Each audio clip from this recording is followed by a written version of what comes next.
ആകയാൽ നിങ്ങൾ ദൈവത്തിന് കീഴടങ്ങുവിൻ, പിശാചിനോട് എതിർത്ത് നിൽപ്പിൻ, എന്നാൽ അവൻ നിങ്ങളെ വിട്ട് ഓടിപ്പോകും. ദൈവത്തിൻ്റെ മാറ്റമില്ലാത്ത വചനം ശ്രദ്ധിക്കുന്ന പ്രിയപ്പെട്ടവരെ,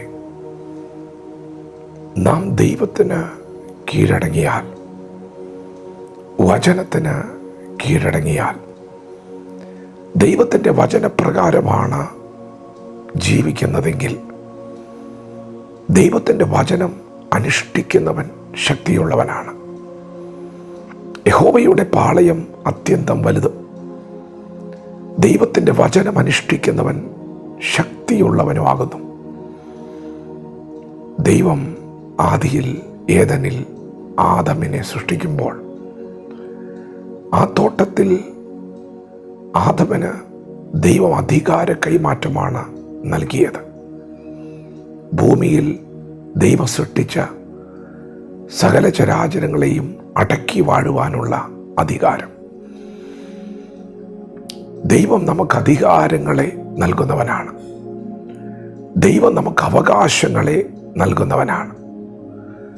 ദൈവം നമ്മുടെ പിതാവാണ്. പ്രിയപ്പെട്ടവരെ, എന്നാൽ ദൈവം ആദമിന് ഹവ്വയ്ക്കും ഒരു കൽപ്പന കൊടുത്തു. തോട്ടത്തിലുള്ള നന്മതിന്മകളെക്കുറിച്ചുള്ള അറിവിൻ വൃക്ഷത്തിൻ്റെ ഫലം തിന്നരുത്, അത് തിന്നുന്ന നാളിൽ നീ മരിക്കും. അത് ദൈവം അവർക്ക് നൽകിയ ഒരു കൽപ്പനയാണ്. പ്രിയപ്പെട്ടവരെ, നിങ്ങൾക്ക് അനുഗ്രഹം വേണോ? നിങ്ങൾ അനുസരിക്കാൻ തയ്യാറാകണം. നിങ്ങൾക്ക് അനുഗ്രഹത്തിൽ തുടരണമോ? അങ്ങനെയെങ്കിൽ നിങ്ങൾ അനുസരണത്തിൽ തുടരാൻ തയ്യാറാകണം. നിങ്ങൾ വചനത്തിന് കീഴടങ്ങിയാൽ ദൈവം നിങ്ങളെ അധികാരമുള്ളവനാക്കി നിർത്തും. ദൈവത്തിന് കീഴടങ്ങുവിൻ, പിശാചിനോട് എതിർത്ത് നിൽപ്പിൻ, അവൻ നിങ്ങളെ വിട്ട് ഓടിപ്പോകും. നിങ്ങൾ വചനത്തിന് കീഴടങ്ങിയാൽ ദൈവം നിങ്ങൾക്ക് അനുകൂലമാണ്. നിങ്ങൾ വചനത്തിന് കീഴടങ്ങി നിങ്ങൾ പിശാചിനോട് എതിർത്ത് നിൽക്കാൻ തുടങ്ങിയാൽ പിശാച് നിങ്ങളെ വിട്ട് ഓടിപ്പോകും. കാരണം നിങ്ങൾ ശക്തരാണ്. ദൈവം നിങ്ങൾക്ക് അനുകൂലമാണ്. നിങ്ങളെ തകർക്കുവാൻ ഒരു ശക്തിക്കും സാധ്യമല്ല. ദൈവം നിങ്ങളെ ആക്കി വെച്ച സ്ഥാനത്ത്, നിങ്ങളുടെ വാസസ്ഥലത്ത്, നിങ്ങളുടെ വാഴ്ച നിങ്ങൾ കാത്തു സൂക്ഷിച്ചാൽ, കൽപ്പന പ്രകാരം നിന്നാൽ, പ്രിയപ്പെട്ടവരെ, നിങ്ങൾ അധികാരമുള്ളവരാണ്. നിങ്ങളെ കീഴടക്കാൻ ഒരു ശക്തിക്ക് സാധ്യമല്ല. നിങ്ങൾ കൽപ്പിച്ചാൽ ശത്രുക്കൾ നിങ്ങളെ വിട്ട് ഓടിപ്പോകും. കാരണം ദൈവത്തിൻ്റെ വചനം അനുഷ്ഠിക്കുന്നവൻ ശക്തിയുള്ളവനാണ്.